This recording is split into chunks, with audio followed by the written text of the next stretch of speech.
welcome to Beware of Spoilers. I am Adam with a new horror-themed theme song because I invested in Dynascore, so we're gonna use the fuck out of Dynascore.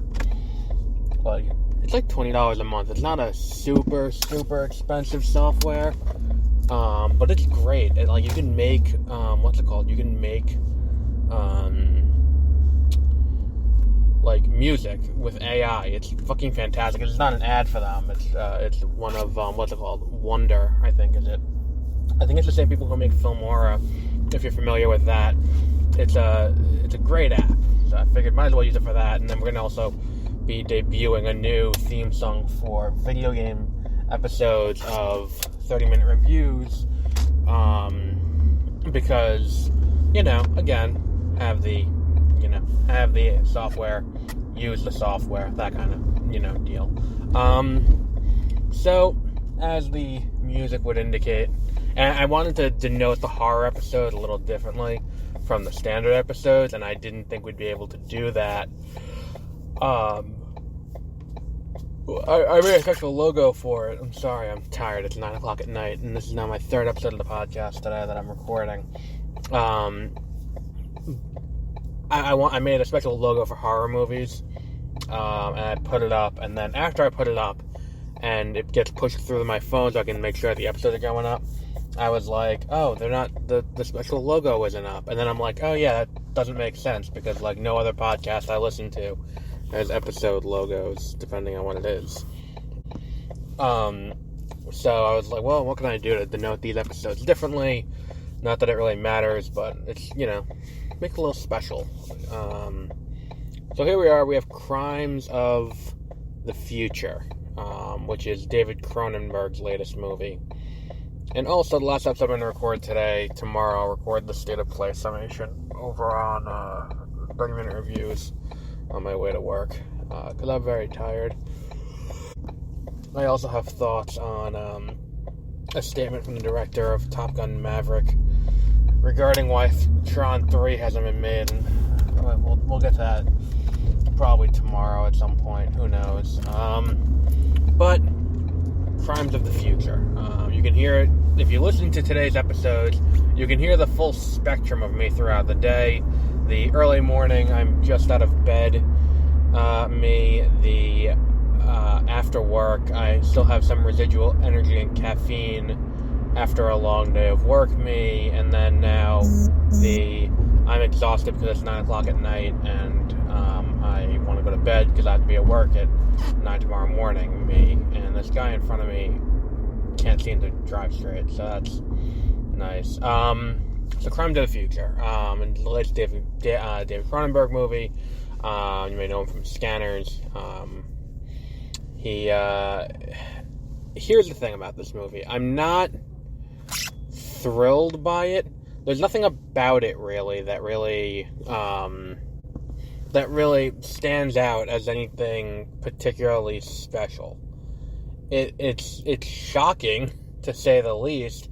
And we're going to spoil the fuck out of this movie, so, just in case the title didn't tip you off as to what we'd be doing here today, we're going to be spoiling the fuck out of this movie, so just be aware of that. The movie opens with a child homicide, and a kid, eating plastic. And the thing is, too, it's here's my problem with this movie, is that it's got some cool ideas from a horror standpoint, from dealing with what is the human body and all that jazz.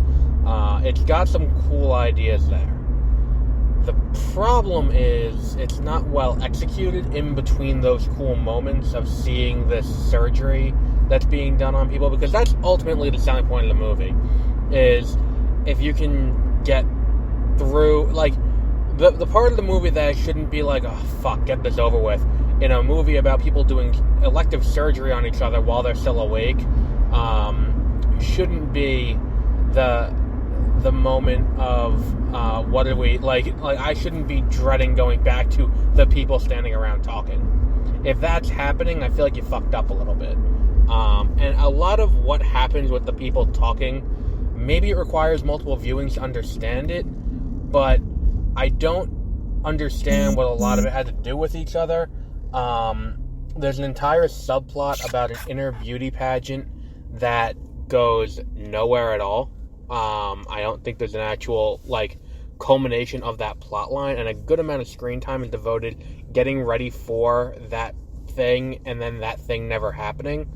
And look, the climax of the movie is an autopsy on an 8-year-old child, and it's kind of, like, weird. There's also a very fakeness to a lot of the effects. I had more trouble watching Color Out of Space with Nicolas Cage than I did watching this movie. In terms of just sheer, like, grotesque body horror. And I feel like that's kind of a problem if you're going to be doing something like this. A lot of the world doesn't really make sense to me. I think it's generically France. But, like, I feel like there's a lot in this movie that doesn't quite line up in a way. Like, and that's the thing, too. It's like, you know, when I was watching it, I'm like, this is the movie that, like, half the audience got up and walked out of the premiere at Cannes. Like, this is it. This is what caused half the audience to walk out. And I'm watching it, I'm like, and where is it going to get to the point where it's like, oh, that's disgusting? Like, it's obviously not real. Like, it's not even like it's obviously not real because you're watching a movie and it's a work of fiction, but, like, it doesn't look real. Like, it's not like they do a good job with the effects in the movie. Like, maybe I'm alone in this. Maybe it's just that we've gotten too used to effects, and I'm just like, well, like, it doesn't, like, it... There's a problem when I have a fear of needles. I've probably said that at some point on the show, but I have a fear of needles in general. If you can do a sequel, like, to the point where if I'm watching TV, I can't watch someone get a needle. It's a thing. It's a problem. Motherfucker, that lane is ending. Do not cut around. Just get in behind me where there's a big empty spot and put a directional on while you're doing that. I have a problem with needles. Like, getting the COVID, you know, vaccine was you know, something that I wasn't told about. I'm not one of the people that passes out, but I just can't look or anything like that. I'm the person who's there covering my eyes, my face, everything. So, all of that notwithstanding, if you can do a sequence where there is something that is going into someone else's body like that, and it doesn't, like, skeeve me out to the point where I have to look away, because I've seen things on TV where I've had to look away. There have been episodes of ER where I had to, or like Chicago Med, where I'm like, I can't watch this, I have to leave the room. Like, this, I didn't have that problem with, and I think that's a problem. Like, I think it feels like it's trying to be weird and like weird looking for the sake of being weird looking, and it's not really meshing any.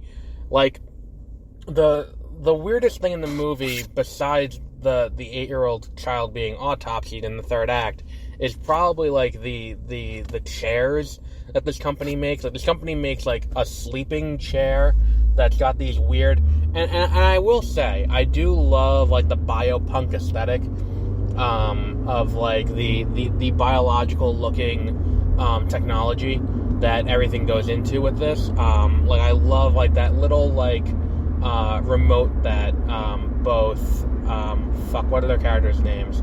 Saul, I think, is the name of Viggo Mortensen, and Léa Seydoux plays... I don't know her character's name. Callista? Something like that.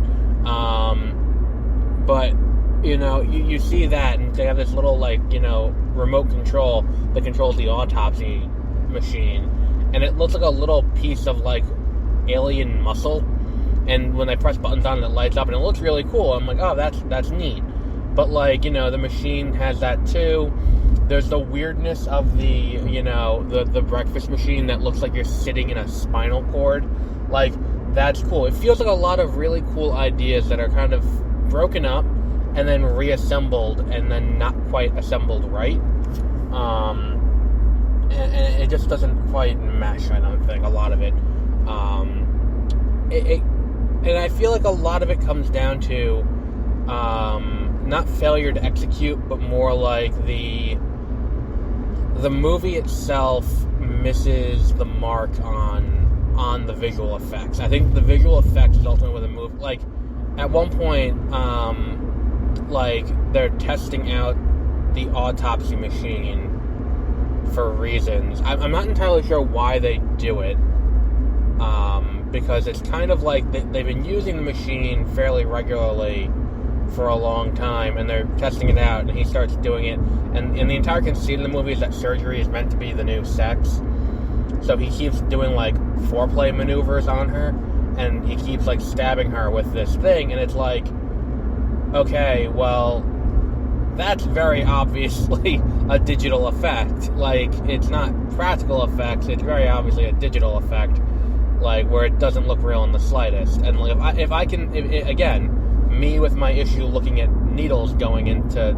things, like, if I can look at that and be like, that doesn't look good, I think that's a fundamental problem with a movie, especially a movie like this that's so contingent on that. And that had that worked, I think the movie would have gone a lot smoother, and it would have worked a lot better. Because then at least, it's kind of like if you're going to see a Godzilla movie, and you're like, alright, well, I can sit through the human shit, because in 20 minutes, there's gonna be a monster beating the fuck out of another monster, like, and destroying shit. Like, I can sit through this nonsense because there's something good coming. And if you're going to see a David Cronenberg horror movie, you're there to see body horror in some form. You don't go into this not expecting that, and then when it doesn't deliver, you're like, well, I sat through all this other bullshit, and I didn't get what I came here for. Or it's like going to a Fast and Furious movie if they didn't drive cars, and you're like, well, what the fuck? That's what I'm here for. Like, I think that's where this movie kind of fails a little bit, is that it doesn't deliver on the promise of the movie that it is intending to be. What else is there with this movie? There is, and it's like, look, I've seen gorier movies from fucking Blumhouse or on Shudder with effects that look not, I don't want to say better, but like more disturbing. Like, probably the most disturbing sequence in the movie, for me at least, was like, he gets this zipper installed for reasons that, again, the zipper is installed for the, for the stupid, what's that thing called? The inner beauty pageant. Like, that's why he gets the zipper installed on his stomach, and it's like, you know, she goes and she unzips his stomach and goes like she's going to blow him. But she's, like, sticking her mouth in the stomach hole and, like, licking his inner organs. And it's like, that's the only thing that really made me uncomfortable. I'm like, this is kind of fucked up on a few levels. But it's like, and the thing is, too, it's shot in a way where it looks more disturbing. And it's like, well, if they got graphic with it, it wouldn't quite work. But, like, there's one guy who, like, has, like, a fish hook, and he's, like, sewing his eyelids shut and his mouth shut, and he's covered in human ears, and you're like, well, that's not real. Like, and it's not even like my brain being like, I know this is, like, maybe that is it. Maybe it is my brain being like, well, you know this isn't real, this is a fucking movie, but it's like, at the same time, it's like, I'm looking at it and I'm like, this is not great. Like, this is not looking good. Like, it's not interesting. There's one girl who gets, like, gills, kind of, I think that'd be the best way to describe it, on, like, her cheeks and her forehead, and it's like, maybe it's just, like, the rational person in me looking at that and being like, well, how would that even logistically work? Like, wouldn't just have holes in her cheek, and wouldn't that be affecting her speech? I will say Kristen Stewart does have a great acting performance in this movie, and Viggo Mortensen's great, too, and like, all the acting performances are great. Like, I just don't think that I don't think it's enough to carry shoddy material. I think that that's ultimately the problem, that the material isn't strong enough to be carried by these acting performances over the finish line. And then especially when you go in with an expectation of what you're going to see in the movie, and then that isn't delivered on either. So it just creates a cycle of disappointment into, well, this didn't work, and this didn't work. It's like a cascading system failure list that's going to lead to a Chernobyl of a movie, which is probably the least sensitive thing I've ever said on this show, but it's probably an accurate assessment where it's like one system fails, and the next system fails, and because the first one failed, and the next one fails, and then it's kind of like a domino chain leading to the end. So what else is there? There is a very long, like, you know, it's not, like, and the thing is, too, it's like, I'm watching the movie, and I'm like, this movie just kind of feels long. It's an hour 45, and I'm like, well, what the fuck? Like, and it actually is an hour, you know, it's over 2 hours, because I didn't get out until after 9 o'clock, and, well, with trailers and everything, it's over 2 hours, and then that's another question I have, is, I'm sitting there watching this movie, I'm like, what the fuck is this movie Smile, that has the weirdest, like, teaser trailer, and then I'm wondering, like, when the fourth trailer comes up, and it's Thor Love and Thunder, and I'm like, what the fuck's the crossover audience, I wonder, between Thor Love and Thunder and a fucking David Cronenberg movie? And I'm like, well, why the fuck are you advertising this? Why is the black phone not being shown before this? Or like, you know, well, I mean, Fresh already came out and it was a streaming movie, but like, why was the black phone not advertised before this movie? You would think that'd be like a shoo-in. And by the way, I saw a trailer for that movie Bodies, Bodies, Bodies that I had very little interest in seeing to begin with, and I think that, like, Pete Davidson is like the bizarro Tom Cruise, where it's like, if Tom Cruise is in a movie, I'm like, alright, I'll see that, you know, eventually. If Pete Davidson's in a movie, it's kind of like, I'm going to avoid that movie like it's the plague, and I'm just never going to see it. And I feel like that's kind of, you know, that's kind of my feeling on Pete Davidson, unsolicited.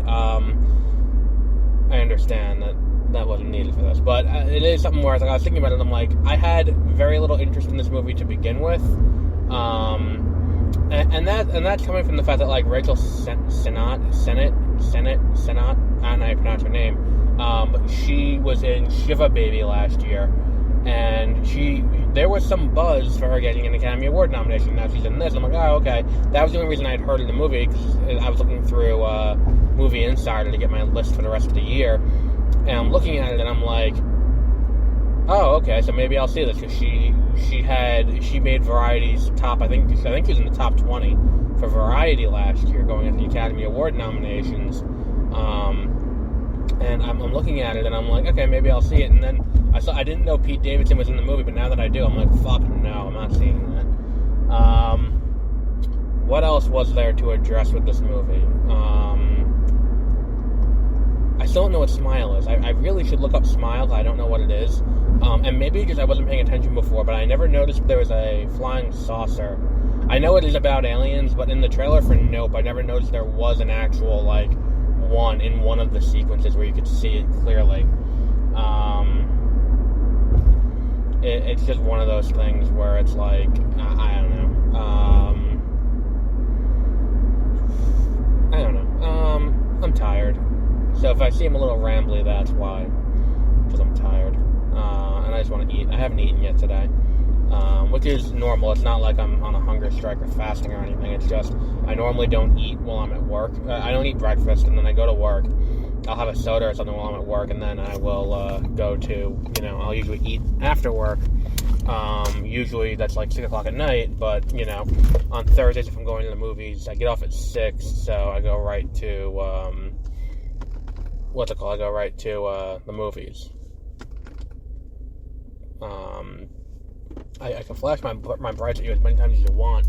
Just fucking go. That's me signaling you to go. So, yeah, I'm looking at it and I'm like, you know, I haven't eaten yet today, because I haven't had a chance to. I mean, I could have had a nutrient bar. I do keep them in my car in case of an emergency, but I didn't feel like that was a new. We haven't hit Nutrigrain DEFCON 1 yet, so that's just, you know, hasn't broken. I haven't broken the glass on that yet. I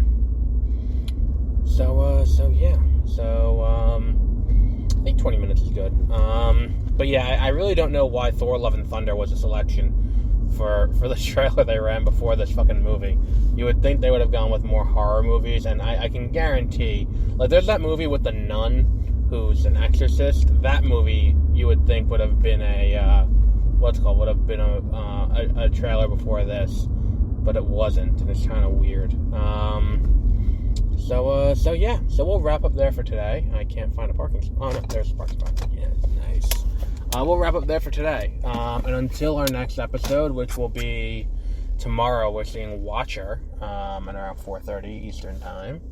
So after that, we will be seeing, that'll be our, I don't know, I don't think there is anything else this weekend, really. So until then, have a great rest of your week.